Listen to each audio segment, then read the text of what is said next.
अस्सलाम वालेकुम स्टूडेंट्स, मैं हूं आपका टीचर मोहम्मद सलमान अफसल। स्टूडेंट्स, आज के लेक्चर में हम 9th physics chapter number 6 work and energy जो टॉपिक आज डिस्कस करेंगे वो है मेजर सोर्सेज ऑफ एनर्जी।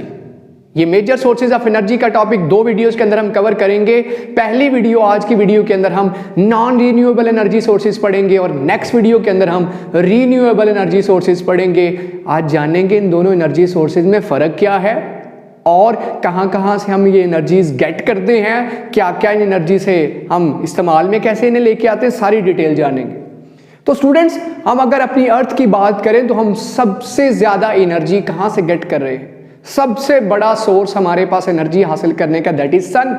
सूरज से सबसे ज़्यादा एनर्जी, पूरा दिन उससे हम हीट एनर्जी, लाइट एनर्जी हासिल कर रहे हैं। पौधे हों, जानदार हों, जितने भी, वो सारे के सारे सन से एनर्जी बहुत बड़ी अमाउंट में हासिल कर रहे हैं, फ्री ऑफ कॉस्ट। सबसे ज़्यादा एनर्जी उसी से हासिल कर रहे हैं। अब मैंने जैसे कहा, हम आज की वीडियो में नॉन रीन्यूएबल एनर्जी सोर्सेज की बात करेंगे। वो एनर्जी सोर्सेज जिनके ख़त्म होने का अंदेशा है, ऐसी एनर्जीज जिन्हें दोबारा पैदा नहीं किया जा सकता। एक दफ़ा ख़त्म हो गई, एक दफ़ा एग्जॉस्ट हो गई, ख़त्म हो गई, फिर हम उन्हें दोबारा क्रिएट नहीं कर सकते। वो एनर्जी सोर्सेज की बात करने लगा हूँ। उन्हें कहा जाता है नॉन रीन्यूएबल एनर्जी सोर्सेज, जिन्हें आप दोबारा प्रोड्यूस नहीं कर सकते, दोबारा बना नहीं सकते। वो एनर्जी सोर्सेज तो दोबारा नहीं मिलेंगे, एक दफ़ा ख़त्म, बस ख़त्म। आइए उन्हें जानते हैं। नॉन रिन्यूएबल एनर्जी सोर्स में सबसे पहला नंबर है फॉसिल फ्यूल्स का। फॉसिल फ्यूल्स क्या है? देखिए, पेट्रोल, गैस, डीजल, कोयला, ये सारी की सारी जो फ्यूल्स हैं, ईंधन हैं, इन्हें फॉसिल फ्यूल्स कहा जाता है, जिनका हम रूटीन के अंदर इस्तेमाल करते हैं। फैक्ट्रियां हों, गाड़ियां हों, घर हों, मशीनें हों, इन सब के अंदर आप जानते हैं पेट्रोल, कोयला, एनर्जी हासिल करने के लिए इन चीज़ों को इस्तेमाल किया जा रहा है। ये फॉसिल फ्यूल्स हैं। फॉसिल फ्यूल्स के पास ऐसी क्या खसूसियत है कि भाई ये हमें एनर्जी देते हैं, बाकी चीज़ों से नहीं एनर्जी हासिल कर पा रहे हम। ईंटें नहीं बट डाल के हम जनाब कोई चीज़ों को गर्म कर रहे हैं या उनसे हीट हासिल कर रहे हैं। बाइक के अंदर, गाड़ी के अंदर, फैक्ट्रियों के अंदर हम कोयला डाल रहे हैं, हम पेट्रोल से चला रहे हैं, हम डीजल से चला रहे हैं, ईंधन डाल रहे हैं किसी ना किसी तरह से उनके अंदर, और वो हैं हाइड्रोकार्बन्स यानी फॉसिल फ्यूल्स। फॉसिल फ्यूल्स के पास हाइड्रोकार्बन्स होते हैं, compounds of hydrogen and carbon. Carbon और हाइड्रोजन के कंपाउंड्स हैं। हाइड्रोजन और कार्बन उनके अंदर मौजूद है, हाइड्रोकार्बन्स कहा जाता है उन्हें। तो फॉसिल फ्यूल्स के पास स्पेशलिटी ये है कि हाइड्रोकार्बन्स हैं। ये हाइड्रोकार्बन्स मतलब इनके अंदर हाइड्रोजन एंड कार्बन के कंपाउंड्स हैं मैसिव अमाउंट के अंदर। और ये कैसे बने कंपाउंड्स? लाखों साल जो है ज़मीन की क्रस्ट के नीचे, ज़मीन के सरफेसेस के नीचे ये पड़ी रही, दबी रही चीज़ें, और लाखों करोड़ों साल के बाद गैस बनी, हाइड्रोकार्बन्स बन गए, पेट्रोल बन गया, कोयला बन गया, जिसे बाद में हम यूटिलाइज करते हैं। एनर्जी की फॉर्म्स हमने प्रीवियस टॉपिक्स के अंदर पढ़ी हैं। आज हम इनको मेजर सोर्सेज एनर्जी कौन कौन सी हैं, किन्हें कैसे इस्तेमाल करें, वो आज हम पढ़े हैं। फॉसिल फ्यूल्स क्या है? ये आपके पास कोयला, ये आपके पास गैसेस, ये आपके पास पेट्रोल, ठीक हो गया। ये आपके पास जितने भी आपको नजर आई लकड़ी, ये सारी की सारी फॉसिल फ्यूल्स में आती हैं, ठीक है। फॉसिल फ्यूल्स के अंदर है। ऐसे ही आप जानदारों का बचा कुचा माल जो भी है वो फॉसिल फ्यूल में आएगा, ईंधन के तौर पे वो इस्तेमाल होता है, फॉसिल फ्यूल्स हैं। ऐसे ही जानदार जब मर जाते हैं उनकी बाकियात फॉसिल फ्यूल, हमारा वजूद जब हम डेड हो जाते हैं तो हमारा बाकियात फॉसिल फ्यूल्स हैं। बड़ी ज़बरदस्त खाद है, आप लोग जानते हैं, इंसानी जिस्म, तो ये फॉसिल फ्यूल्स हैं। हाइड्रोकार्बन्स इनके अंदर मौजूद हैं। अब ये हाइड्रोकार्बन्स क्या ऐसा काम करते हैं कि इनसे हम एनर्जी गेट करते हैं? पेट्रोल से गाड़ी को एनर्जी मिलती है, बाइक को मिलती है, पानी से नहीं मिलती। ऐसा क्या इसके अंदर है? मैंने आपको बता दिया, इसके अंदर हाइड्रोकार्बन्स हैं। अब हाइड्रोकार्बन्स को, और ये कैसे बने वह भी मैंने बता दिया। हाइड्रोकार्बन्स बने लाखों करोड़ों साल ज़मीन के नीचे मौजूद डिफरेंट ऑब्जेक्ट्स, पुरानी हड्डियाँ, लकड़ियाँ, वो सारी की सारी बसीदा हुई, उनसे क्या हुआ? हाइड्रोकार्बन डिज़ाल्व हुए और गैस नीचे मौजूद है ज़मीन के। पेट्रोल, कोयला, ये जो टार लुक होती है, ये सारी की सारी वहाँ मौजूद है, जैसे निकालते एक्सट्रैक्ट करते हैं, उसी में से सारी चीज़ों को सेप्टेड किया जाता है। कोयला आपने सुना होगा बलूचिस्तान में बहुत बड़ी अमाउंट के अंदर है, वो करोड़ों साल नीचे दबा रहने से, पत्थरों के नीचे, पहाड़ों के नीचे वो कोयले की फार्म में हाइड्रोकार्बन्स बन गए हैं। अब इनको यूज़ में कैसे लाएं, एनर्जी में कैसे कन्वर्ट करें? जब ये हाइड्रोकार्बन्स ऑक्सीजन की मौजूदगी में इन्हें बर्न किया जाता है। पेट्रोल को हवा की मौजूदगी, हवा में ऑक्सीजन है ना, ऑक्सीजन की मौजूदगी में जब बर्न किया जाता है तो क्या होता है? फर्स्ट करिए ऑक्सीजन की मौजूदगी में रिएक्शन हो, हाइड्रोजन और कार्बन जो मौजूद हैं उसके अंदर, जिन्हें हाइड्रोकार्बन्स कहा जाता है, तो क्या होगा? अगर हम बात करें सबसे पहले कार्बन की, तो कार्बन किसके साथ रिएक्ट करेगा? फिजा में मौजूद ऑक्सीजन। ऑक्सीजन नहीं हो तो आप जानते हैं आग नहीं लगती, बर्निंग का अमल नहीं होता। कार्बन और ऑक्सीजन मिलेंगे तो क्या बनेगा? कार्बन डाइऑक्साइड प्लस क्या खारिज होगी? Heat energy, massive amount of heat energy खारिज होगी। इसके अलावा इसी तरह से अगर हाइड्रोकार्बन्स पूरे के पूरे प्लस ऑक्सीजन के साथ रिएक्ट करें तो क्या नतीजा निकलेगा? इसका नतीजा क्या निकलेगा? Carbon dioxide plus water plus heat energy. इनसे इतनी ज़्यादा हीट खारिज होगी, हीट एनर्जी खारिज होगी जब भी हाइड्रोकार्बन्स वाले बॉडीज़ को, मसलन कोयला, पेट्रोल, गैस, बाकियों जानदारों का रेजिड्यूअल बचा खुचा सब कुछ, उनके फुजले, उन सब को जलाया जाए, तो ऑक्सीजन की मौजूदगी में जब जलाया जाए, बर्न किया जाए, तो क्या नतीजा निकलता है? Carbon dioxide, heat energy, water plus heat पैदा होता है, मैसिव अमाउंट ऑफ हीट हासिल होती है। और इसके पीछे रीज़न क्या है कि ये लाखों करोड़ों साल ज़मीन के नीचे दबे रहने से क्या होगा? केमिकल रिएक्शन होते रहते उस वजह से उस कंपाउंड के हाइड्रोकार्बन्स बन जाते हैं। और हाइड्रोकार्बन्स क्या हैं? जो कि ऑक्सीजन के मौजूदगी में बर्न करते हैं। इस वजह से वो लकड़ी, वो कोयला, वो पेट्रोल, वो गैस, वो बचा कुचा लकड़ी, वो पीस जो नीचे से आपको मरा हुआ दरख्त मिला था, जो कि जड़ों से उतरा निकला हुआ था, वो जनाब बर्न हो सकता है आसानी से। इसी तरह से हम क्या इनसे हासिल कर सकते हैं? फोसल फ्यूल से massive amount of major sources of energy है। अब देखिए, अगर आप इसी तरह से इन एनर्जीज को इस्तेमाल करते रहे, गाड़ियों के अंदर बहुत ज़्यादा पेट्रोल यूज़ हो रहा है, हर बंदे के पास मोटरसाइकिल है, दबादब इस्तेमाल हो रहा है, पेट्रोल गैस इस्तेमाल हो रही है, कोयले का दबादब इस्तेमाल हो रहा है, निकाल के इस्तेमाल किए जा रहे हैं। अगर इसी तरह से फैक्ट्रियाँ लगती रहीं, गाड़ियाँ बढ़ती रहीं, मोटरसाइकिलें बढ़ती रहीं, इंडस्ट्रीज़ बढ़ती रहीं और कोयला, पेट्रोल, गैस इन सब का इस्तेमाल बढ़ता रहा, तो आने वाले फ्यूचर में ये बिल्कुल सफाई हस्ती से मिट जाएंगी।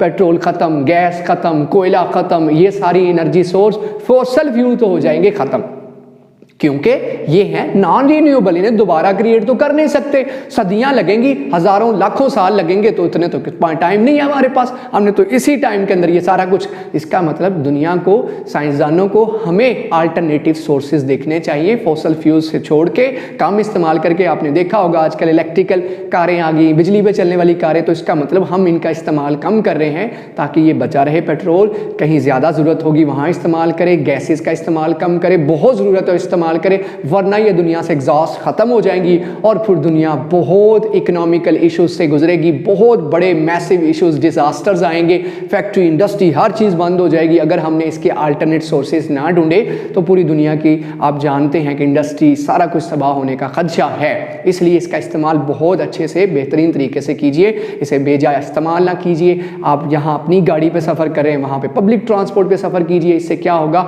आपकी गाड़ी में पड़ने वाला फ्यूल जो भी है, गैस है, पेट्रोल है, डीजल है, उसकी बचत होगी। इस तरह से हमारी आने वाली जनरेशंस के लिए भी फोसल फ्यूल्स बचे रहेंगे। आगे बात कर लेते हैं हम, इनके नुकसानात क्या हैं। चलिए, ये इनकी ज़रूरत तो है ही है इंसानों को, इसके नुकसान क्या हैं? इससे नुकसान ये हैं कि दनादन जनाब, ये आप देखा होगा भट्टों के अंदर बड़े चल रहे हैं, उसकी वजह से धुआं फैल रहा है, गाड़ियों का ईंधन इस्तेमाल हो रहा है दबादब और धुआं हवा में जा रहा है, लंग्स कैंसर हो रहे हैं, टेंशन, हाइपर टेंशन, आंखों की डिजीज, जिल्द का कैंसर, खुदा न खास्ता लंग्स का कैंसर, स्टमक का कैंसर, ये सारी की सारी चीज़ें शॉर्ट एक्सपोजर, लॉन्ग एक्सपोजर, थोड़ी देर के लिए इन्हें देखें, आप इस्तेमाल करें, थोड़ा सा आपका इनका आमना सामना सामना हो तो बहुत छोटी छोटी बीमारियां लग सकती हैं। स्किन का खुदा ना खास्ता कैंसर हो सकता है, आपको जनाब आंखों का मसला हो सकता है, इसी तरह से गले की प्रॉब्लम्स हो सकती हैं, सर का मसला हो सकता है, हेडेक हो सकता है, ब्लड प्रेशर का मसला हो सकता है। लेकिन अगर बहुत ज़्यादा देर के लिए इनके साथ आपका इंटरेक्शन होगा, बहुत ज़्यादा देर ऐसी इंडस्ट्री मशीनरी में काम करेंगे जहाँ यही दीन यही सारा कुछ इस्तेमाल होता है, तो वहाँ क्या हो सकता है, आपको जनाब लंग्स का कैंसर, आपको कैंसर स्टमक का कैंसर, आपको गले का कैंसर, खुदा ना खास्ता अल्लाह ना करे, इस तरह की चीज़ें हो सकती हैं। तो इसका मतलब फॉसिल फ्यूल्स का बेधड़ा इस्तेमाल, बहुत ज़्यादा इस्तेमाल इंसानियत के लिए ख़तरा भी है, नुकसान भी है। हमें ऐसे एनर्जी सोर्सेज ढूंढने चाहिए जो कि इंसानियत को नुकसान ना पहुंचाएं। जैसे सोलर एनर्जी है, कोई इसका नुकसान नहीं है, आगे चल के पढ़ेंगे। विंड एनर्जी है, कोई इसका नुकसान नहीं है। ये वाटर हाइड्रो पावर प्रोजेक्ट है, कोई इसका नुकसान नहीं है। तो इसको ज़रा रिजर्व भी रखिए, इस्तेमाल कीजिए तो बेहतर तरीके से इस्तेमाल कीजिए। वहाँ फैक्ट्रियाँ लगाइए, इंडस्ट्रियाँ लगाइए जहाँ किसी का जाना नहीं है, वो दूर दराज जंगलों के अंदर, और वहाँ भी दरख्तों का कटाव ना कीजिए, जंगली हयात को नुकसान ना पहुँचाइए। तो फिर फॉसिल फ्यूल्स का जितना मर्जी इस्तेमाल करें वो परेशान नहीं करेगा। तो फॉसिल फ्यूल्स क्या है बच्चों? फॉसिल फ्यूल्स वो एनर्जी सोर्सेज हैं जो हम कोयले से, पेट्रोल से, गैस से हासिल करते हैं। इसके अलावा जानदारों के, पौधों के बाकियात से हासिल करते हैं। इवन इंसान मर जाए तो वो एक फॉसिल फ्यूल की शक्ल इख्तियार कर लेगा, जब कब्र में पड़ा कहीं भी उसका फ्यूल आप यूज़ कर सकते हो बॉडी को बर्निंग के लिए। और उनके अंदर क्या खासूसियत है? उसके हाइड्रोकार्बन है, और हाइड्रोकार्बन ऑक्सीजन की मौजूदगी में बर्न होते हैं।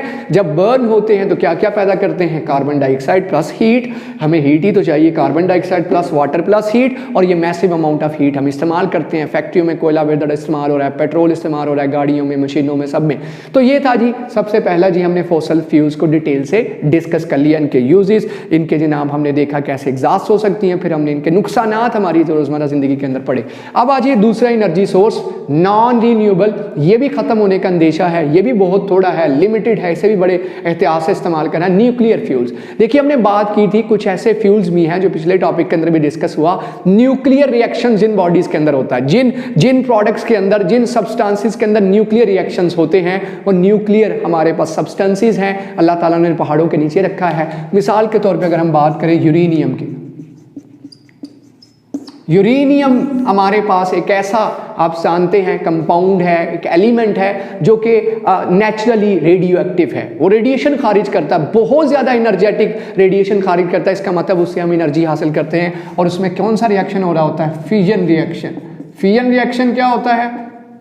टूटना, ब्रेक करना। वो कंटिन्यूसली डिसइंटीग्रेट होता जा रहा है, टूटता जा रहा है, टूटता जा रहा है। जब टूटेगा तो उसमें से क्या खारिज हो रही है? Massive amount of energy, massive amount of energy उससे हासिल हो रही है, जिसे हम न्यूक्लियर रिएक्टर्स के अंदर इस्तेमाल करते हैं बिजली पैदा करने के लिए, एटॉमिक बम्स के अंदर इस्तेमाल करते हैं दुश्मन को डराने के लिए, अपना एटॉमिक बम बनाने के लिए।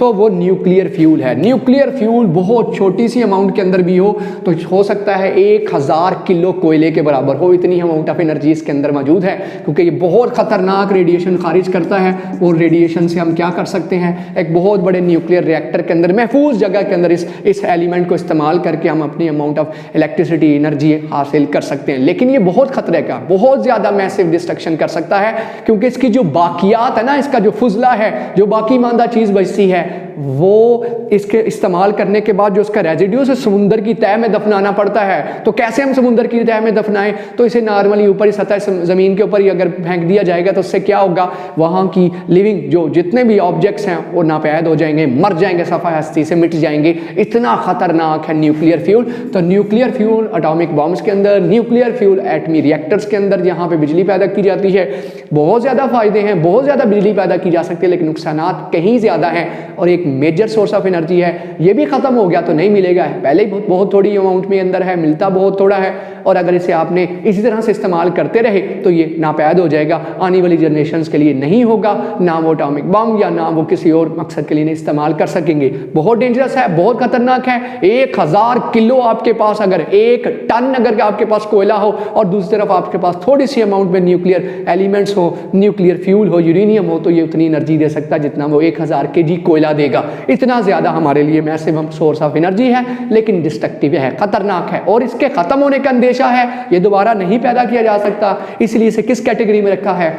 नॉन रीन्यूएबल एनर्जी सोर्सेज में। ये थे आज के हमारे इस लेक्चर के दो सोर्सेज, मेजर सोर्सेज, एक फॉसिल फ्यूल्स और दूसरा नॉन रीन्यूएबल एनर्जी सोर्सेज में न्यूक्लियर फ्यूज। इंशाल्लाह नेक्स्ट लेक्चर में हम रीन्यूएबल एनर्जी सोर्सेज करेंगे डिस्कस, जिसमें सोलर एनर्जी आएगी, विंड एनर्जी आएगी, सारी एनर्जी, वाटर एनर्जी आएगी। तो आज के लिए बस इतना ही। अगर लेक्चर पसंद आया है तो लाइक कीजिए, कमेंट्स कीजिए, शेयर कीजिए और चैनल को सब्सक्राइब जरूर कीजिए। मुझे दीजिए इजाज़त, अल्लाह हाफिज़।